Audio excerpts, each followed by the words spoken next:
Prime Minister Modi has not even completed a month in office in his third term, and the United States has already come knocking on India's doors to deepen cooperation in defense and cutting-edge tech. Joe Biden has sent his national security advisor Jake Sullivan, making it the first major visit by a superpower in Modi 3.0. Jake Sullivan met Prime Minister Narendra Modi, who wrote on platform X, and I quote, "India is committed to further strengthen the India-US comprehensive global strategic partnership for global good," unquote.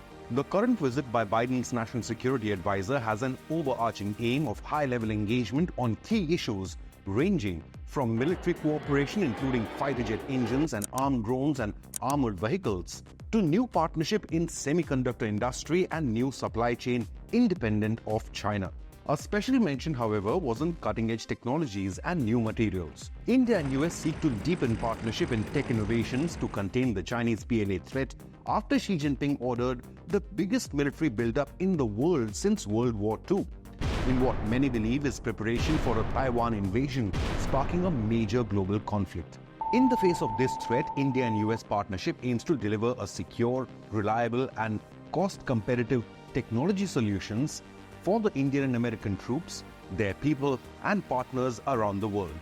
Soon to be the third largest economy in the world, India has certainly occupied a central place in American foreign policy and has emerged as Washington's key partner in the Indo-Pacific strategy to keep China's expansionist ambitions and Taiwan invasion plans in check.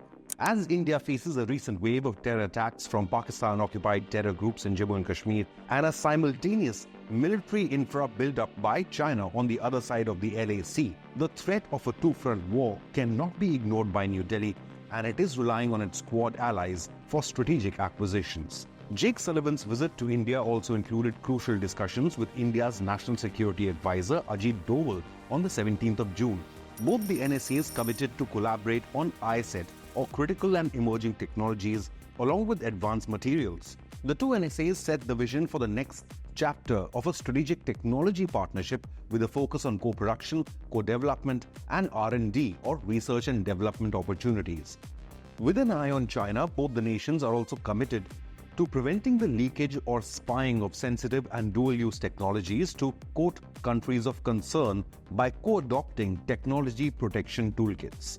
A key area of focus has been India's emergence as a semiconductor-producing nation. Semiconductors today are essential in digital age warfare and defense, and even in all modern tech, including automobiles and telecommunication sectors. US and India are stepping up cooperation in the same sector by launching a collaboration between General Atomics and 3D Tech to develop semiconductor design. The manufacturing is aimed at precision-guided ammunition and other national security-focused electronics platforms. Remember, semiconductors have grown into a key geopolitical battleground today, with the US, Japan, and China all investing heavily in developing domestic capabilities. The United States increasingly depends on Taiwan, which is currently facing threats of a Chinese invasion. Biden plans to open up fresh avenues for the US for the procurement of semiconductors and sees India as an emerging player in the same sector. India-US also held ISET roundtable with industry heads organized by the Confederation of Indian Industry, or CII, on the 18th of June. Both the nations are working towards taking this relationship forward in the face of repeated threats from the expansionist China. Now, this is the second ISET meeting after US President Joe Biden and Prime Minister Modi discussed the same during the Quad Summit in Tokyo in May 2022.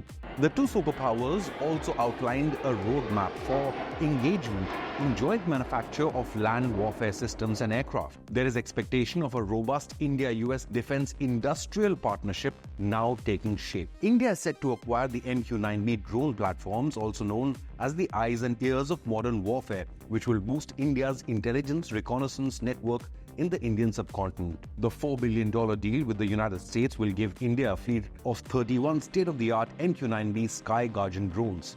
Increasing the number of such aircraft by 16-fold, the development will propel the defense capabilities of India, bolstering its maritime surveillance and strike capabilities. The Pact signed in 2023 will allow India to procure Predator drones by General Atomics, or MQ-9B, hail UAVs. Most of these will be assembled in India, enhancing the ISR capabilities of the Indian Armed Forces. Additionally, the company has also pledged to establish a maintenance hub for the drones within India's borders. Now, this will further solidify the nation's status as a key player in the global drone ecosystem. But has India made the right decision to acquire these UAVs, which might be under severe threat if logged in any potential conflict with Pakistan and China?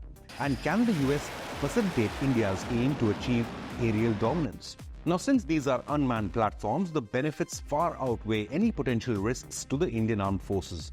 Jake Sullivan and Ajit Doval, the two NSAs, also discussed the ambitious project between US defense giant GE Aerospace and India's Hindustan Aeronautics. They will be co-producing 99 advanced 414 jet engines for the Indian Air Force, a pact which was inked in June last year amid PM Modi's state visit to the US. The engines will be used to power HAL's Tejas Light Combat Aircraft Mark II or Tejas Mk2 to meet the needs of the Indian Air Force.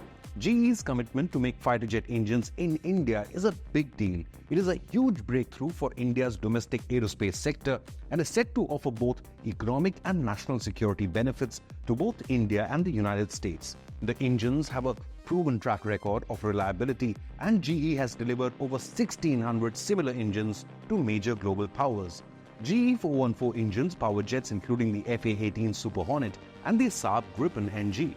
It will provide the Indian Air Force with the thrust and power needed for the 4.5 generation Mark II jets, as India is desperate to increase its fighter squadron strength, which has fallen from the strategic target of 42 to the current 31. The first F414 engines are expected to be delivered from the US over the next 3 years, while the HAL sets up a production facility for it in India, bolstering India's self-reliant capabilities. The first Tejas Mark II is expected to fly in 2026, dubbed to be on par with the Rafale fighter jet. But will the indigenous Tejas Mark II enable the Indian Air Force to challenge the Chinese air power in occupied Tibet and along the LAC? The defense partnership between New Delhi and Washington will be mutually beneficial for both, as it will not only help reduce the former's dependence on Russian arms, but also help forge a united front against China, the source of common security threats. India and the US are also moving ahead with plans to manufacture the Striker armored vehicles for the Indian military, as well as hold multiple joint war games like the IF Rafales participating in US Air Force's Red Flag exercise in Alaska to boost interoperability between the militaries of the two nuclear powers. But the biggest question is increased defense cooperation and reliance on US and Quad partners India's best bet to guard against any future Chinese threats?